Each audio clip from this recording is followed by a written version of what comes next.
Video editing के लिए computer का चुनाव करना, उसमें किन किन बातों का ध्यान में रखना है, यह आपके लिए बेहद ज़रूरी है। वर्तमान समय में वीडियो एडिटिंग काम करने के लिए जो हार्डवेयर की ज़रूरत होती है उसकी रिक्वायरमेंट बढ़ती जा रही है। वीडियो शूट करने के इक्विपमेंट में पावर बढ़ती जा रही है, उनका साइज़ बढ़ता जा रहा है, उनमें क्वालिटी बढ़ती जा रही है। उसी हिसाब से उसको प्रोसेसिंग करने के लिए जो आपको हार्डवेयर की ज़रूरत है उसमें भी काफ़ी कुछ बदलाव होता जा रहा है। इसलिए आपको किसी भी वीडियो एडिटिंग सिस्टम को चुनाव करने से पहले आपको ये ध्यान में रखना है करंट में कौन से हार्डवेयर चल रहे हैं और कौन से अगले 2-3 या 4 साल तक चलेंगे। क्योंकि जो आप कंप्यूटर ले रहे हैं वो केवल एक दिन के लिए नहीं ले रहे हैं, वो कम से कम 2 या 3 साल तक आपका काम करे, ऐसा हार्डवेयर चुनाव करना चाहिए। इसलिए आपको जो भी चुनाव करें वो ये ध्यान में रख के करें कि वीडियो एडिटिंग सॉफ्टवेयर को सपोर्ट करे, आने वाले समय में फॉर्मेट को सपोर्ट करे, आप उसमें अच्छी सी प्रोसेसिंग कर पाएँ और आपको आउटपुट कम समय में अच्छा आउटपुट देने वाला सिस्टम ही चुनाव करना चाहिए। इस वीडियो में हम आपको बताएंगे किन किन बातों पे आपको ध्यान में रखना है वीडियो एडिटिंग कंप्यूटर सिस्टम खरीदते समय। मैं पिछले 22 साल से वीडियो एडिटर, ग्राफिक डिजाइनर और ट्रेनर के रूप में काम कर रहा हूं, जिसमें हम कई टॉप मोस्ट चैनल्स में काम किया है और हज़ारों लोगों को अब तक वीडियो एडिटिंग, ग्राफिक डिजाइनिंग की ट्रेनिंग दे चुका हूं। सबसे पहली चीज़ जिसमें ध्यान देना होता है आपको वीडियो एडिटिंग सिस्टम में, वो है प्रोसेसर का। प्रोसेसर आपके वीडियो एडिटिंग का दिमाग होता है। वीडियो एडिटिंग काम के लिए जो सबसे ज़्यादा मुख्य इंपॉर्टेंट पार्ट होता है वो होता है CPU यानी सेंट्रल प्रोसेसिंग यूनिट। प्रोसेसर का चुनाव करते समय आपको ये देखना है किस कंपनी का लेना है, कौन सा प्रोसेसर लेना है, कौन सा मॉडल लेना है और कौन सा जनरेशन का लेना है।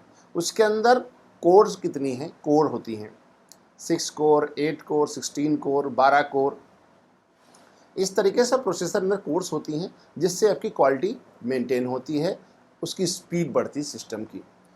मार्केट में 2 कंपनियां हैं जो सबसे ज़्यादा प्रोवाइड करती हैं, एक इंटेल है और दूसरे नंबर पर AMD आता है।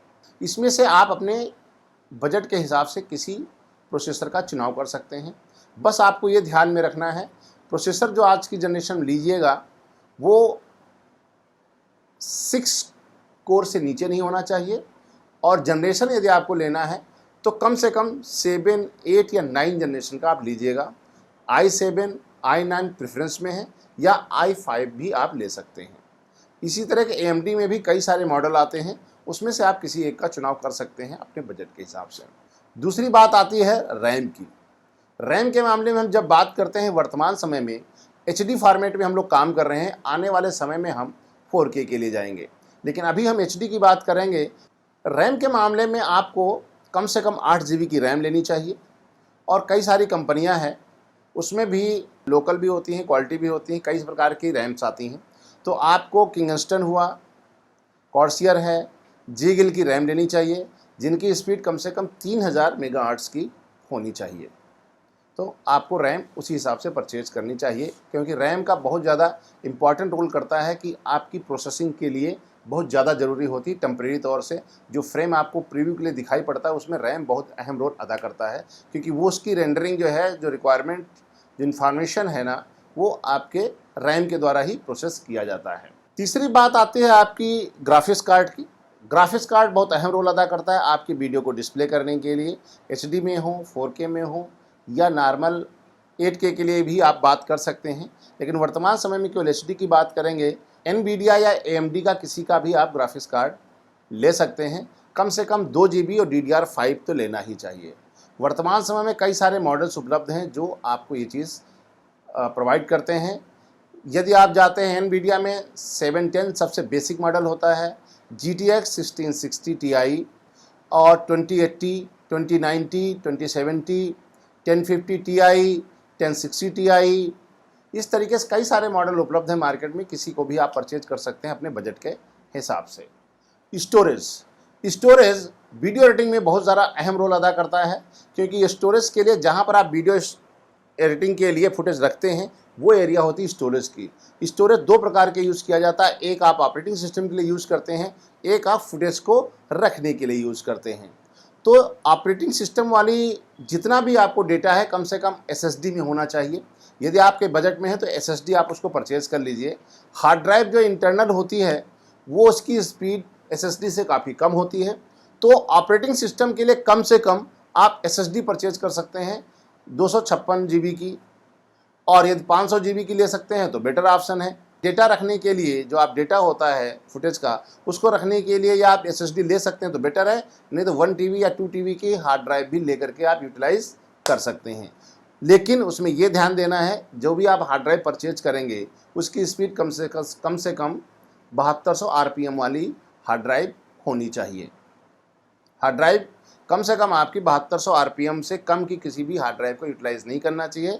मार्केट में सीगेट और WD 2 कंपनियां हैं जो आपको हार्ड ड्राइव प्रोवाइड करती हैं। SSD के लिए आप सैमसंग पे जा सकते हैं या गीगाबाइट पे जा सकते हैं। मॉनिटर की जब हम बात करते हैं, मॉनिटर लेते समय आपको ये ध्यान देना है, वर्तमान समय में HD में काम कर रहे हैं, फ्यूचर में आप 4K में काम करेंगे या कोई और वीडियो को प्ले करने के लिए आपको डिस्प्ले की आवश्यकता होती है, काम करने के लिए ज़्यादा स्पेस की आवश्यकता होती है। इन सब के अतिरिक्त बाद में जब आप बात आती है मॉनिटर साइज़ की, मॉनिटर साइज़ आपका क्या होना चाहिए वीडियो एडिटिंग के लिए, कम से कम 21 इंच से छोटा मॉनिटर आप यूटिलाइज़ ना करें। हम तो प्रेफर करेंगे 24 इंच का मॉनिटर यदि आप ले लेते हैं तो इन फ्यूचर के लिए बेटर ऑप्शन रहेगा।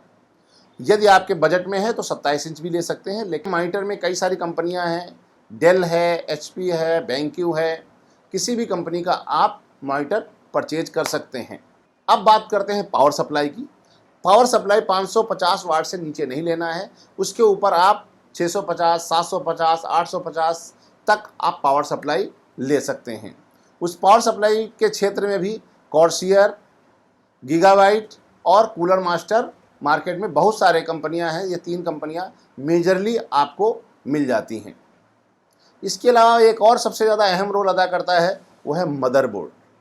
मदरबोर्ड आपके कंप्यूटर में सारे चीज़ों को असेंबल करने के लिए, ऐड करने के लिए सबसे ज़्यादा अहम रोल अदा करता है। हर चीज़ को काम करने के लिए जो डेटा प्रोवाइड करता है वो मदरबोर्ड ही करता है। मदरबोर्ड में वर्तमान समय में आपको ये देखना पड़ेगा कौन सा मदरबोर्ड है जो आपके लिए गए प्रोसेसर को सपोर्ट करेगा, ग्राफिक्स कार्ड को सपोर्ट करेगा, रैम को सपोर्ट करेगा। हर मदरबोर्ड हर प्रोसेसर के साथ में काम नहीं करता है, प्रोसेसर के हिसाब से आप मदरबोर्ड का चुनाव करते हैं। मार्केट में 3 कंपनियां हैं जो सबसे ज़्यादा काम कर रही हैं, गीगाबाइट, आसूस और MSI। 3 कंपनियों के मदरबोर्ड आपके मार्केट में उपलब्ध हैं। Z370 सीरीज़ का जो मदरबोर्ड होता है वो गीगाबाइट का, वो ले सकते हैं। यही 390 सीरीज़ का भी गीगाबाइट का मदरबोर्ड है।